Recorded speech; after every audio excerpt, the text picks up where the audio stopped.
Qozog'istonda sun'iy ongni rivojlantirish me'yorlari qonunchilik asosida mustahkamlanadi. Mamlakat parlamentining quyi palatasi deputatlari neyron tarmoqlardan foydalanishni tartibga soluvchi qonun loyihasini birinchi o'qishda ma'qulladi. Hujjatning asosiy vazifasi, deya ta'kidlaydi majlismenlar, fuqarolar xavfsizligini ta'minlash, sohadagi investorlar va ishlab chiqaruvchilar uchun jarayonning tushunarli, ayni paytda shaffof qoidalarni yaratishdan iborat. Shu bilan birga, qonun loyihasi iqtisodiyotning turli sohalarida sun'iy intellekt texnologiyalarini joriy etish masalasida davlatning rolini belgilab beradi. Tartibga solish ijtimoiy munosabatlarga ham tegishli bo'lib, neyro tarmoqni ishlatishning axloqiy tamoyillarini mustahkamlaydi. O'z ishlanmalarida bunday texnologiyadan foydalanadigan qozog'istonliklarning mualliflik huquqlarini himoya qiladi. Qonunda sohani qo'llab-quvvatlash ham ko'zda tutilgan.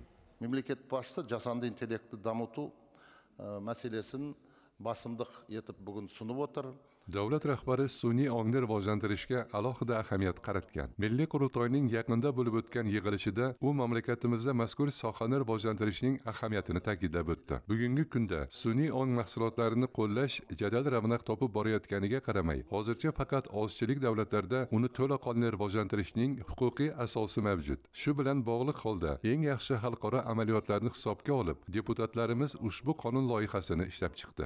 Осы заң жобасын әзірледі. Заң жобасының маңызды бөлігі жасанды интеллектінің Qonun loyihasining muhim qismi sun'iy ong milliy platformasi sanaladi. Bu sun'iy ong ko'magida mahsulot ishlab chiqarish va foydalanish uchun yagona infratuzilma. Ishlab chiqarish muhitidan tashqari, platforma sun'iy intellekt modellarini o'rgatish uchun ma'lumotlar kutubxonalarini shakllantiradi va ularni qo'l yetarli qiladi.